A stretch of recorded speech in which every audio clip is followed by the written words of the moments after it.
काय नाव तुमचं? प्रवीण दादाभाऊ हडवळे. यांचं हे कोण आहेत? हे माझे आई नंदा दादाभाऊ हडवळे. हां, तुम्ही आम्हाला बोलवलं होते, काय प्रकरण आहे तुमचं? काय नाही, शेतात जाण्या येण्यासाठी रस्ता नाही. मग हे जे क्षेत्र आहे, हे क्षेत्र कोणाचं आहे आता? हे क्षेत्र माझे आई नंदा दादाभाऊ हडवळे हां. यांचं.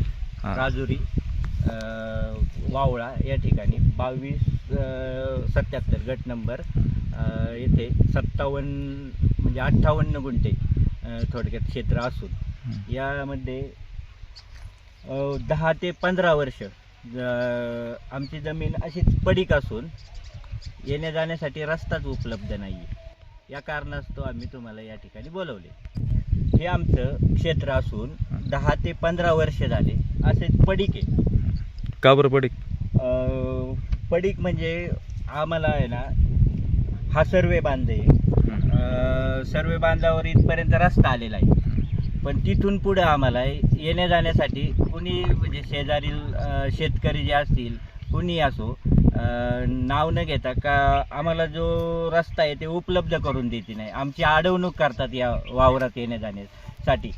हा आहे तो सर्वे बांध आणि तिकडून जो रस्ता आलेला आहे तिकडनं पण असेच आहे. तिकडले पण शेतकरी आम्हाला येण्या जाण्यासाठी मज्जाव करतात. म्हणजे आम्हाला आमचं जमीन पडीक राहावं, त्यांचं टार्गेट थोडक्यात पडीकच राहावं हे असून आम्हाला म्हणजे याबद्दल तुम्ही काय कुठं तक्रार दिली का नाही?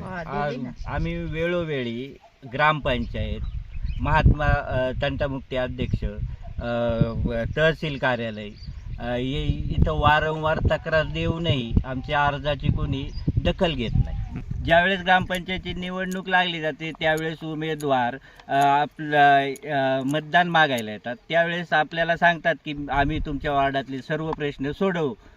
पण आम्ही जेव्हा ते निवडणूक लढल्यानंतर निवडून आल्यानंतर जेव्हा आम्ही त्यांच्याकडे जातो, आमचे जे शेती संबंधी कोणते अजून काही प्रश्न असतील ते जर आम्ही त्यांच्याकडे म्हणजे हे करायला गेलो, त्याचा पाठपुरावा करायला गेलो, तर ते काय बोलतात, आम्हाला हा प्रश्न आमच्या याच्यात नाही, म्हणजे अधिकारात नाही. तर मग आम्ही त्या जे प्रश्न विचारतो ते कोणाला विचारू? आम्ही डायरेक्ट तर तहसील कार्यालयात जाऊ शकत नाही. आम्ही स्थानिक पातळीवरूनच आम्ही त्याचा पाठपुरावा करू ना. पुढील भूमिका काय असेल तुमची? पुढील भूमिका म्हणजे आम्ही कलेक्टर ते ग्रामपंचायत यामध्ये जेवढे काही अधिकारी येतात सर्व थोडक्यात त्यांना पत्रव्यवहार केलेला आहे.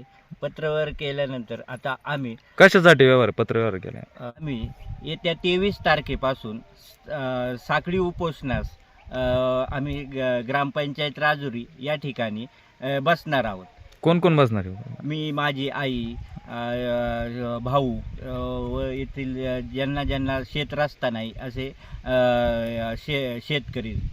23 तारखेपासून आम्ही ग्रामपंचायत राजुरी या ठिकाणी साखळी उपोषण 23 ते 25 या तारखेपर्यंत, आणि त्या 2 दिवसात जर आम्हाला न्याय मिळालेला नाही तर आम्ही 25 तारखेपासून आमरण उपोषणास त्याच ठिकाणी बसणार आहोत. धन्यवाद.